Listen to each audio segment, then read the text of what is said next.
So let me start off this video by stating that I'm not a fan of Batman, or the CW shows, or DC in general. I hate it all. Yeah, I'm just playing. What the hell are you doing? Somebody has to save our skin. Wonderful girl! I'm gonna kill her or I'm beginning to like her! Batman is my main superhero, and he has been my main superhero since Michael Keaton donned the cowl. Now, I never saw it in theaters because I was teeny tiny at the time, but we did have the VHS and DVD because I totally wore out the copy of the VHS. I also love the animated series, so much so that I legit own them and watch them as an adult. I love most of the movies that have come out, some more than others, and some just purely as guilty pleasures. I totally read some of the comics, usually waiting until they're released as a graphic novel, except for The White Knight. That story was amazing. So the reason I'm telling you all of this is so that you're aware of how much I absolutely love DC and Batman. I do like the CW shows as well. I'm incredibly sad that this is the final season of Arrow, and I'm hoping that the Flash show will helm the Arrowverse once Arrow wraps up, because unfortunately, Batwoman is pretty bad. And it's so depressing because I was seriously looking forward to the show. Gotham had its series finale, and I thought this could be the show that fills that empty little spot for me. So, Batwoman's intro during last year's Elseworlds crossover was not that bad. In fact, I really loved the grungy, grimy look of Gotham, and I didn't think that Ruby Rose wasn't so bad in the part. She was actually acting on par with the other CW actors. She didn't seem out of place for her cameo appearance in Elseworlds,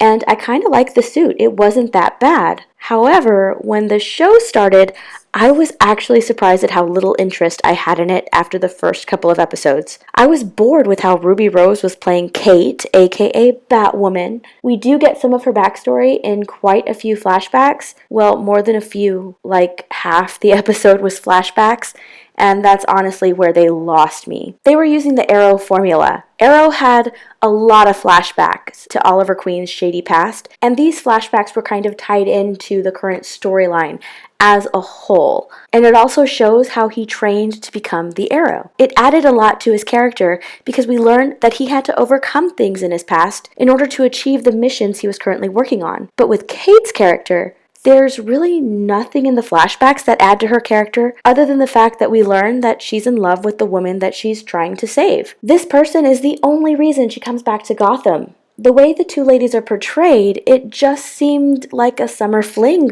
to be quite honest. It would have been different if they had shown them as an invested, serious couple who needed to separate for other reasons, but it didn't feel or was portrayed as a serious relationship. So I didn't really buy that this person was the reason that she would come back to Gotham. If anything, this girl completely turned her back on Kate when things got hard for them. So Kate should actually really resent or hate this person. So yeah, that was a really big issue for me. Another issue is Lucius Fox's son. Now, I totally get what the writers are doing. They want to show this strong female hero, but do they really not know that the CW lineup is filled with strong, smart women characters? Thea, Speedy, Sarah, White Canary, Iris, Kaylin, and Felicity. Woo! Yes! As well as some LGBTQ characters. And this is without sacrificing the characters of their male counterparts. I honestly don't even know this character's name. I am not really that invested enough to learn his name, so I'm just going to call him Fox's son for the video's sake. So Fox's son is portrayed as a babbling idiot in the episodes that I saw him in. My issue with this is that the character of Lucius Fox is incredibly intelligent, a great companion to Bruce Wayne, and a trusted businessman. Trust me, I am a far cry from my father. Oh, I know. He was actually useful. Now, you're telling me that this is the person who is guarding Bruce Wayne's secret, Bruce Wayne's Batcave, and Wayne Enterprises. I don't buy it at all. This character is really just so annoying, the way he's always fumbling around, getting easily knocked out, and clumsily pressing buttons. I don't know what is up with this character, but I really do not like him, and I just don't buy his character. Sorry, I just keep the doors locked and the lights on. So, how is Ruby Rose as Batwoman? Her performance is completely lackluster. The CW has always cast actors that can hold their own in their roles.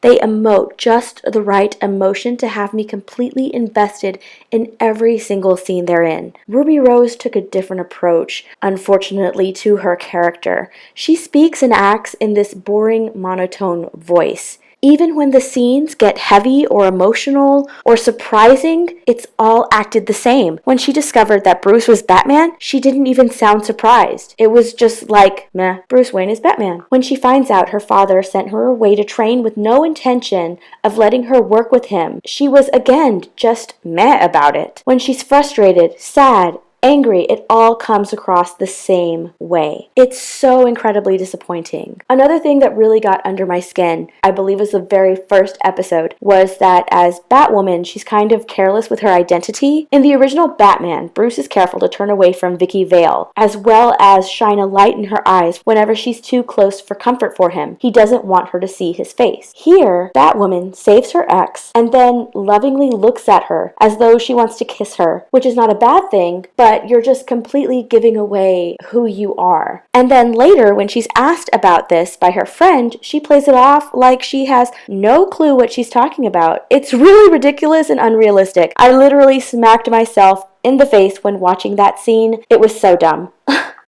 So, are there any good things about Batwoman? Yes, I think that there are some good things. First off, it's in the Arrowverse, so there's a high chance that other characters will continually pop in and out of Gotham like they do in the other shows. I also really liked the actress that plays Kate's sister, her biological sister, not her other sister. She would be the only real reason I continue to watch this show. She brings a lot of energy to the role, and not in a campy kind of way. I know that when I first started watching The Flash, I found it just a little bit campy. She is really not campy in her role. She just brings a lot of energy, and she's actually believable as a Gotham villain. In the first few episodes, they do have neat little callbacks to other Batman moments, like featuring the Zora movie, and the way Batwoman fell and landed to save her ex. It was very reminiscent of The Dark Knight, when he saved Rachel after the Joker threw her out the window. Small little touches like that are really nice to see. Most of the co-stars are great, and I'm not sure if this is a good or a bad thing considering Ruby Rose is the star of the show, but mostly everyone honestly completely acts circles around her, and it at least makes the show somewhat watchable. So, will I continue to watch the show? Probably not. If it's included in the Crisis crossover this year, then yes, I will watch that episode. But otherwise, no. I was really looking forward to this show, and I'm really sad with how it turned out. I know I really didn't touch on the blatant feminist undertones of the show, and maybe I'll do another video on that as well, but I just wanted to share my opinions and my disappointment in the overall show's quality. It's pretty bad. I will still continue to watch Arrow and see how that series wraps up. I will also continue to watch The Flash, Supergirl, Black Lightning. I love all of those shows. Unfortunately for this one, I didn't really like it. And it's incredibly disappointing because I absolutely love Batman and the entire Bat family. So that's it. I hope you enjoyed watching this video. If you did, please give it a thumbs up and feel free to share it around if you like. Also, I hope you will consider subscribing and let me know what videos you'd like to see in the future. Okay, I'll see you all next time. Bye everyone. Why did you say that name?